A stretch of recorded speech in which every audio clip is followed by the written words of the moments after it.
నమస్కారం, welcome to Suman TV. నేను Gitanjali. August 26వ తారీఖున కృష్ణాష్టమి. అయితే ఈ పండుగను ఏ విధంగా జరుపుకోవాలి, ఆ చిన్ని కృష్ణయ్యకు ఎటువంటి నైవేద్యాలు సమర్పించాలి, అసలు ఎలా పూజ చేయాలి, 26 లేక 27న మనం కృష్ణాష్టమి జరుపుకోవాలా, ఇలా ఎన్నో సందేహాలు ఉన్నాయి కదా. వీటిని నివృత్తి చేసేందుకు ప్రస్తుతం మనతో పాటు ఉన్నారు ప్రముఖ జ్యోతిష్యులు బ్రహ్మశ్రీ నందిబట్ల శ్రీహరి శర్మ గురువు గారు. వారితో మాట్లాడి మరిన్ని విషయాలు తెలుసుకుందాం. గురుగారు నమస్కారం అండి.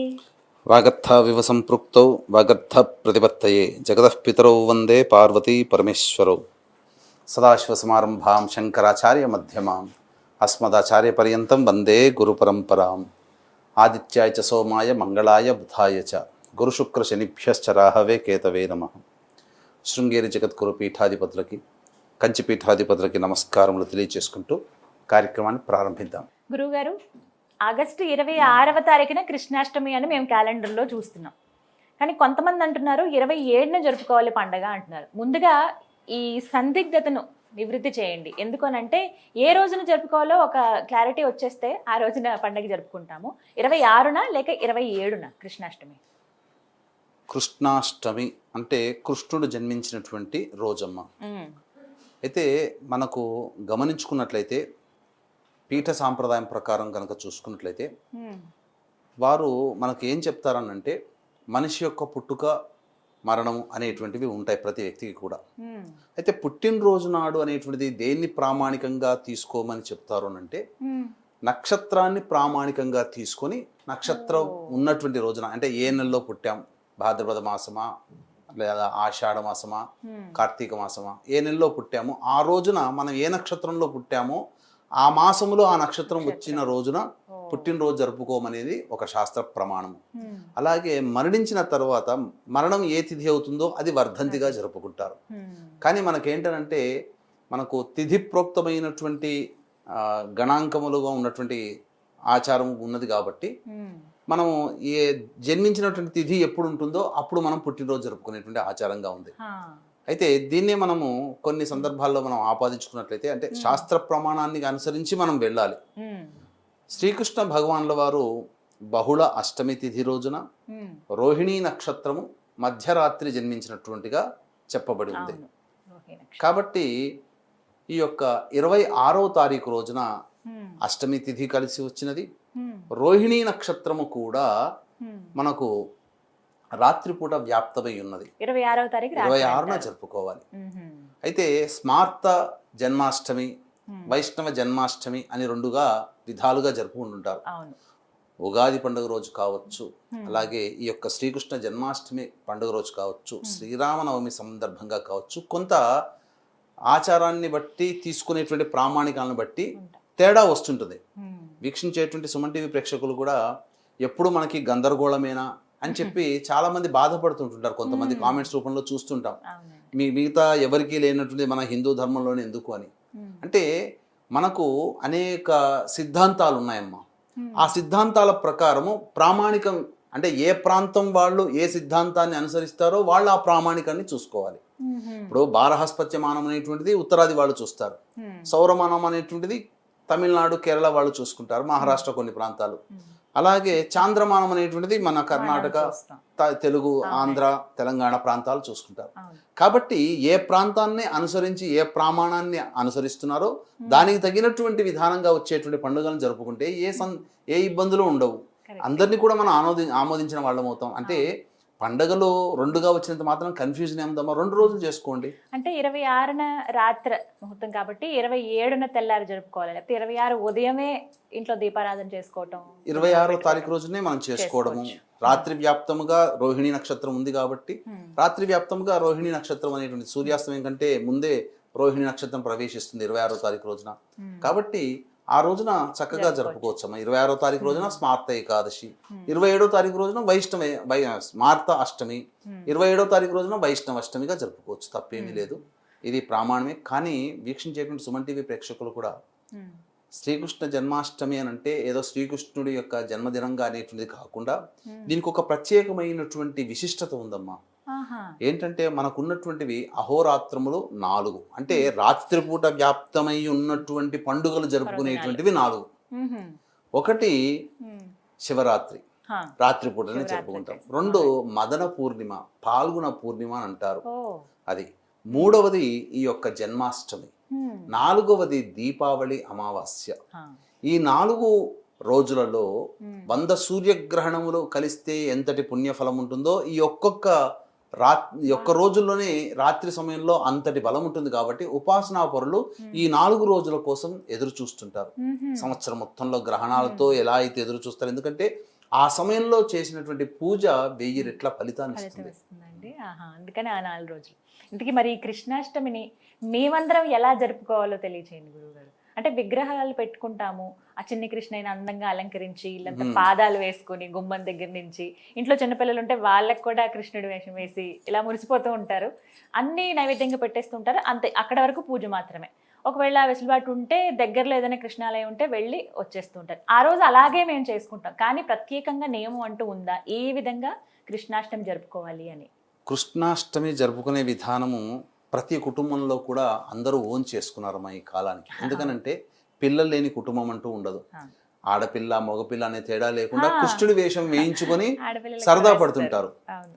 ఎందుకనంటే చిన్న పిల్లవాడిగా ఎన్నో ముగ్ధ మనోహరమైనటువంటి రూపంతో లీలలు. ఎన్నో లీలలు చూపించాడు ఆయన చిన్నతనం నుంచి. అవును.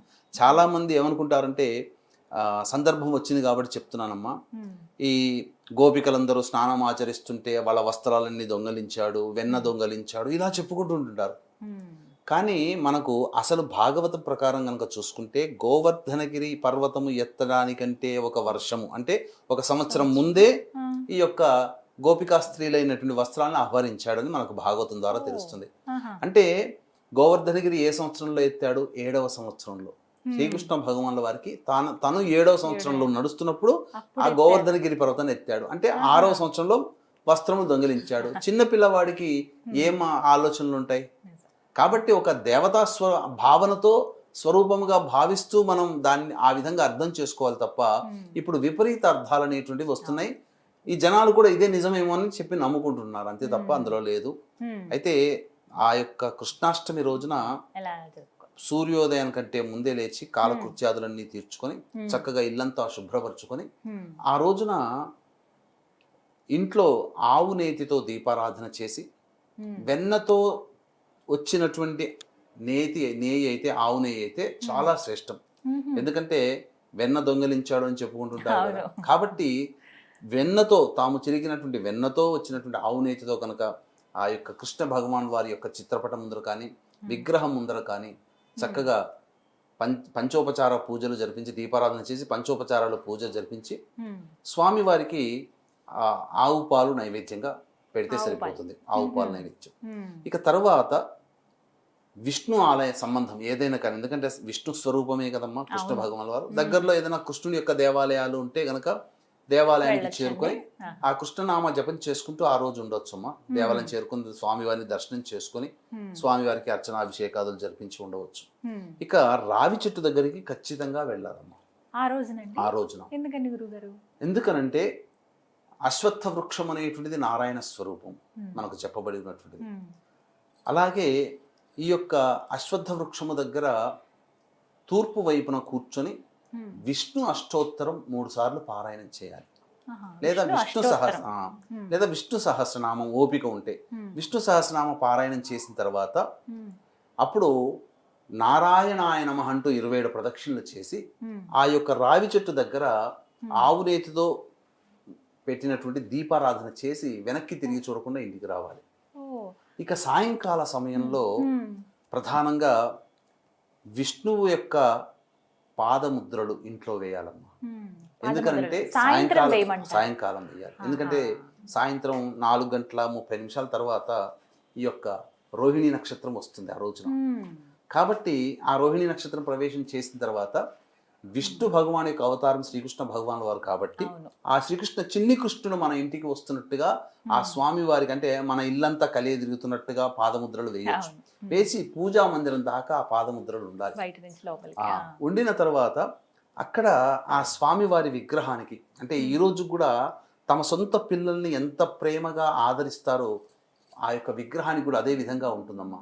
చక్కగా ఆ విగ్రహానికి చక్కగా కొత్తటి బట్టలు, అలాగే నెమలి పింఛము, పింఛం. కిరీటము అవన్నీ కూడా చిన్న విగ్రహాలకి ఇంతే ఉంటాయి మా విగ్రహాలు. నిజమే. ఆ విగ్రహాలకి చిన్న చిన్న బట్టలు తొడిగి చక్కగా ఆ స్వామి వారికి మంచి నైవేద్యం కూడా పెట్టాలమ్మా. అంటే ఆ రోజున ఏంటనంటే ఆ పాదముద్రలు వేసిన తర్వాత అక్కడ మళ్ళీ సాయంకాలం సంధ్యా సమయంలో దీపారాధన చేసి విష్ణు సహస్రనామ పారాయణం లేదా కృష్ణ సహస్రనామ పారాయణం కూడా ఉంటుంది.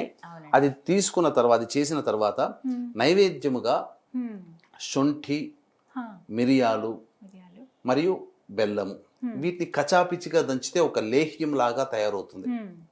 ఆ లేహ్యాన్ని మనం స్వామికి నైవేద్యంగా పెట్టి ఆ లేహ్యం వస్తుంది కదమ్మా, వాటికి సంబంధించినటువంటి ఈ ఉండలు చేయాలి. కుంకుడు గింజంత ఉండలు ఒక 30గా చేసుకొని నైవేద్యంగా పెట్టిన తర్వాత ప్రతిరోజు గనక ఆ కృష్ణాష్టమి నుంచి మళ్ళీ ఒక నెల రోజుల పాటు అవి రోజు గనక తింటే శరీరము చాలా ఆరోగ్యవంతంగా తయారవుతుంది. తర్వాత ఖచ్చితంగా పెట్టాల్సినటువంటి నైవేద్యం సునుండలు. సునుండలు కృష్ణ భగవానికి చాలా ప్రీతికరం. సునుండలు నైవేద్యంగా పెట్టాలి. ఈ విధంగా చేసుకున్నట్లయితే కృష్ణ భగవాన్ యొక్క అనుగ్రహం పొందుతారు. అలాగే శివరాత్రికి ఏ విధంగానైతే జాగారము చేస్తారో ఆ విధంగా కూడా ఈ రోజున కృష్ణాష్టమి సందర్భంగా ఆ రోజంతా కూడా కృష్ణనామస్మరణ చేసుకుంటూ రామభజన చేసుకోవచ్చు, కృష్ణనామస్మరణ చేసుకోవచ్చు, విష్ణు సహస్రనామ పారాయణ చేసుకుంటూ ఎవరైతే స్వామివారికి సంబంధించినటువంటిది ఆ యొక్క నామభజన ఆ రోజంతా రాత్రి నిద్రపోకుండా చేస్తారో స్వామి వారి యొక్క అనుగ్రహం కలుగుతుంది. అంటే జగద్గురువు అయినటువంటి కృష్ణుడి యొక్క అనుగ్రహం కలిగితే సాధించరానిదంటూ ఏది లేదమ్మా. ఎందుకంటే దీనికి సాక్షాత్తు కురు పాండవ యుద్ధం, ఎంతో గొప్ప అయినటువంటి యుద్ధంలో ఈ కృష్ణ భగవాన్ యొక్క అనుగ్రహంతో పాండవులు జయించడం జరిగింది. కాబట్టి వీక్షించేటువంటి ప్రేక్షకులు కూడా తప్పకుండా ఈ యొక్క కృష్ణాష్టమి రోజున ఆ విధమైన చెప్పిన విధంగా ఎవరైతే చేసుకుంటారో వారికి కృష్ణుడి యొక్క అనుగ్రహం కలుగుతుంది. ఎందుకంటే కృష్ణుడు ఎక్కడ ఉంటే అక్కడ జయమమ్మా. అందుకనే చాలా మంది, కొంతమంది ఇప్పటికీ కూడా మనకు కొంతమంది తెలియదమ్మా, వాళ్ళు వెళ్ళిన చోట పని అయ్యి వస్తున్నది అని అంటే దానికి కారణం ఏంటంటే విష్ణు భగవానుడి అవతార స్వరూపము ఈ యొక్క కృష్ణుడు వారు కదా. కృష్ణుడు వారు జన్మించినటువంటి జన్మకుండలిని వాళ్ళు జేబులో పెట్టుకుంటారు. ఇది ఉంది. శ్రీకృష్ణ భగవాన్ వారి యొక్క జన్మకుండలి కూడా తాయెత్తులో పెట్టుకున్న వాళ్ళకి విజయం అమ్మ. ఇది చాలా గొప్ప విషయం. ఇది చాలా సీక్రెట్, ఎవరికి తెలియదు. ఎందుకంటే జయం అనే శబ్దానికి అర్థమే శ్రీకృష్ణ వారి యొక్క జీవితం. కాబట్టి అటువంటి వ్యక్తి యొక్క జన్మజాతకం మన యొక్క తాయెత్తులో కానీ లేకపోతే పాకెట్లో కానీ పెట్టుకుంటే ఎక్కడికి పోయినా విజయంతోనే వస్తాడు తప్ప ఆ విధంగా ఎప్పుడు కూడా అపజయం అంటూ ఉండదు. ధర్మమే నిలుస్తుంది మన మాట పాట. ఇంకొక విశేషం ఏంటంటేనమ్మా, ఈ యొక్క కృష్ణాష్టమి సందర్భంగా సంవత్సరంలో ఒకసారి వస్తుంది కాబట్టి కొన్ని ప్రాంతాల్లో, దక్షిణ భారతదేశంలోని కొన్ని ప్రాంతాలలో రవికల పండుగని జరుపుతారు. అది గోప్యంగా జరిగేటువంటిది. ఆ రోజునే వచ్చినటువంటి సామెతే పండుగ పూటన పాతమొగుడేనా అన్నట్టు సామెత ఉద్భవించింది. పండుగ పూట కూడా పాతమొగుడేనా అన్నట్టుగా. విగ్రహాలు పెట్టుకుని మనం పూజ చేసుకుంటాం. కొంతమంది మా దగ్గర విగ్రహం లేదండి అంటే ఫోటో ఒకటి పెట్టుకున్నా చాలా. ఫోటో ఒకటి పెట్టుకున్నా చాలమ్మా. ముఖ్యంగా ఏంటంటే విగ్రహాన్ని పెట్టుకున్నప్పుడు స్వామి వారికి పవళింపు సేవ. కొంతమంది ఇప్పటికీ కూడా, నేను చాలా చోట్ల ప్రయాణాలు ట్రైన్లో చేస్తున్నప్పుడమ్మా, కొంతమంది నార్త్ ఇండియన్స్ ముఖ్యంగా వాళ్ళు రాత్రి కాగానే వాళ్ళ దగ్గర ఉన్నటువంటి దాంట్లో కొంత తీస్తారు సామాన్లలో, కృష్ణ భగవాన్ యొక్క విగ్రహాన్ని పెట్టి అందులో ఊయలో పెట్టి రాత్రిపూట జోలపాట పాడుకుంటూ ఊయలో ఊపుతుంటారు. ఆ విధంగా కూడా చేయవచ్చునమ్మా. సొంత కొడుకునైతే ఏ విధంగా, చిన్న పిల్లవాడిని ఏ విధంగా చూస్తుంటారో మనిషిలాగానే ట్రీట్ చేస్తారు.